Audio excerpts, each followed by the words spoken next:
They own bonds and everything else, and we just keep borrowing and we keep borrowing, and they keep racking up on that the interest on that principal, right?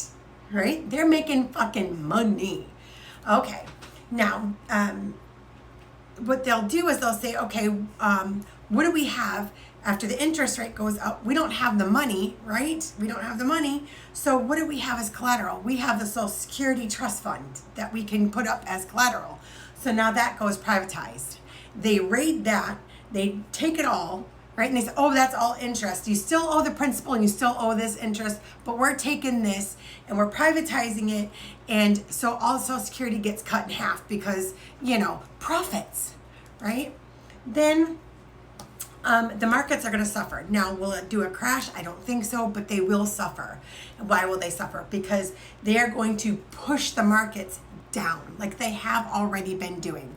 And then the wealthy buys up all of these stocks dirt fucking cheap, and they buy it from our 401ks. And how can they do that, right? How can they do that? Because those same rich people own the companies that run our 401ks. So they tell them, you sell that shit to us. You put them in this high risk shit like crypto that he just signed an EO to put in place for. Right? Yeah? See where I'm going with this? Okay, so now the wealthy own all the actual stock. We don't own actual anything. Stock actually has some depth to it. It has a product, right? Crypto has nothing, right? Okay, so now all our 401ks are invested in high risk crypto. Oops, sorry, they crashed. You got nothing left, right? Same people that are doing your 401ks are the same people who own the crypto banks. So now they've taken all of your stock for pennies on the dollar.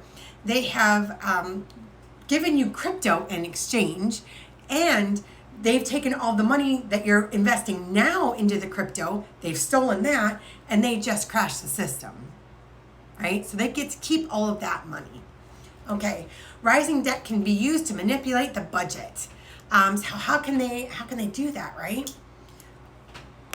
If the debt is too fucking high, they're like, we gotta cut SNAP, the rest of SNAP, what little's left. We gotta cut what's left of Medicaid, what's left of Medicare, anything else, anything public will go to the wayside because now our debt is so high. They've taken our Social Security to help pay it down, but it's still so fucking high, right? Because it's got a false narrative running. Okay, now anything owned by the government doesn't count.